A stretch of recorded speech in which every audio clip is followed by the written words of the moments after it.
Hi, hello, నమస్తే. నేను మీ నాగజ్యోతి ఒప్పలూరి మరియు కనగాల. ఈరోజు మనం ఎల్ఐసికి సంబంధించి కొన్ని విషయాలు మాట్లాడుకుందాం. ఇన్కమ్ లేనప్పుడు మనిషి లైఫ్ స్టైలు చాలా సైలెంట్గా ఉంటుంది.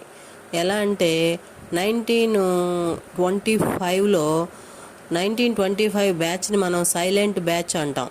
ఎందుకంటే అప్పటి కాలానికి ఇన్కమ్ అనేది చాలా తక్కువ. కానీ ఇప్పుడు మనం 2024లో ఉన్నాము. ఇప్పుడు తరానికి మనం ఇన్కమ్ గురించి ఆలోచిస్తే లిక్విడిటీ ఉన్న వారికి మాత్రమే రెస్పెక్ట్ ఎక్కువ ఉంటుందని నా అభిప్రాయం. ఎందుకంటే ప్రతి మనిషికి కూడా లివింగ్ స్టైల్ ఎలా ఉంది అంటే, బ్రతికినంతకాలం పేదవాడుగానే బ్రతుకుతున్నాడు, చనిపోయిన తర్వాత ధనవంతుడవుతున్నాడు. అర్థమైందనుకుంటా. ప్రతి మనిషి కూడా బ్రతికినంతకాలం పేదవాడుగానే, పూర్ పీపుల్గానే ఉంటున్నాడు, చనిపోయిన తర్వాత రిచ్ మ్యాన్ అవుతున్నాడు. అది ఎలాగో తెలుసుకుందామా? ఒక మనిషికి 10 ఎకరాల పొలం ఉందనుకుందాం. అతను చెప్పుకోవటానికి నేను షావుకార్ని, నేను రైతుని, నేను రిచ్ పర్సన్ని అనుకుంటూ బ్రతికేస్తాడు. కానీ అతని లివింగ్ స్టైలు పూర్గానే ఉంటుంది. అతను చనిపోయిన తర్వాత ఆ ఆస్తులు మొత్తం పిల్లలకి వెళ్ళిపోతాయి.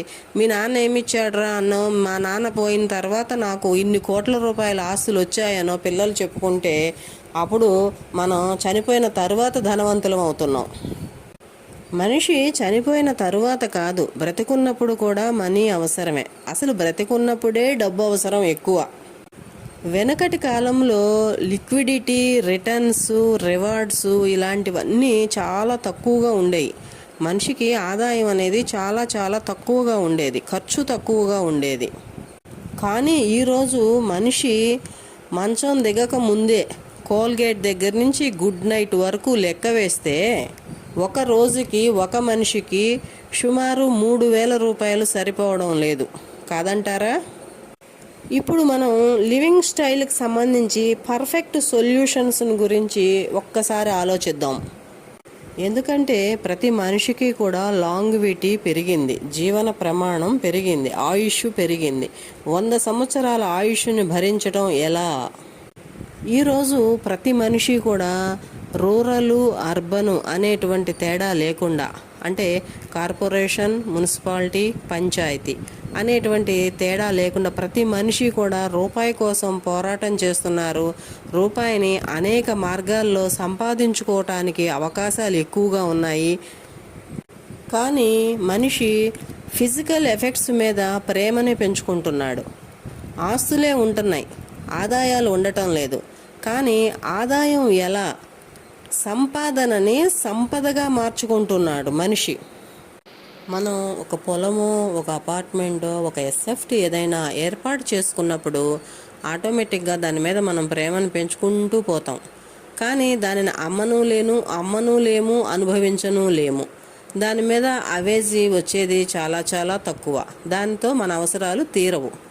అలా కాకుండా మన సంపాదనలో నుంచి ఒక 10%, కేవలం 10% మాత్రమే మనము మన హోల్ లైఫ్ పెన్షన్ కోసం కేటాయించుకున్నట్లయితే, ఇప్పుడు 40 సంవత్సరాల వయసులో ఉన్న వ్యక్తి ఒక 20 సంవత్సరాలు అంటే సీనియర్ సిటిజన్ అయ్యే వరకు 20 ఇయర్స్ పాటు పెన్షన్ స్కీమ్లో కట్టుకున్నట్లయితే, ఎల్ఐసి వారి జీవన ఉమాంగ్ కానీ, జీవన ఉత్సవ్ కానీ, హోల్ లైఫ్ అతనికి 8%తో కూడినటువంటి గ్యారంటీడ్ ఎడిషన్ వస్తుంది.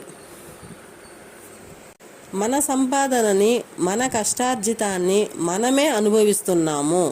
ఎదుటి వారికి బర్డెన్ కాకుండా. హోల్ లైఫ్ అని ఎందుకన్నాము అంటే, లివింగ్ స్టైల్ పెరిగింది, లాంగివిటీ పెరిగింది, మనిషి యొక్క సగటు జీవన ప్రమాణము పెరిగింది. కాబట్టి మనము 110 సంవత్సరాలు బ్రతుకుతామా, 70 సంవత్సరాలు బ్రతుకుతామా అనేది పక్కన పెడితే హోల్ లైఫ్ అనేటువంటి పదము అందుకు వాడాము. హోల్ లైఫ్ మనము ఒకరి మీద ఆధారపడకుండా మన చేతికి వచ్చే డబ్బులను మనమే స్వతంత్రంగా ఖర్చు పెట్టుకునే విధంగా హోల్ లైఫ్ స్వతంత్రంగా బ్రతకవచ్చు. అదే ఇన్కమ్ లేనప్పుడు లైఫ్ స్టైల్ ఎలా ఉంటుందో ఊహించుకోవటానికే భయం అనిపిస్తోంది. అదే మనకి నెలకు ఒక 50,000 1,00,000 పెన్షన్ వచ్చే విధంగా మనము ప్లాన్ చేసుకున్నట్లయితే సీనియర్ సిటిజన్స్ అయిన తర్వాత మనము ఒకరి ముందు చేతులు చాచాల్సిన అవసరం కానీ, ఒకరు పెడతారు ఒకరు ఇస్తారు అని ఎదురు చూడవలసినటువంటి అవసరం కానీ ఉండదు. సపోజ్ మనము బయటికి వెళ్ళాలనుకోండి, మన దగ్గర ఒక వెహికల్ ఉందనుకోండి, మనకి డ్రైవింగ్ వచ్చు అనుకోండి, ఆటోమేటిక్గా వెహికల్ తీసుకుని మనమే వెళ్ళిపోతాం.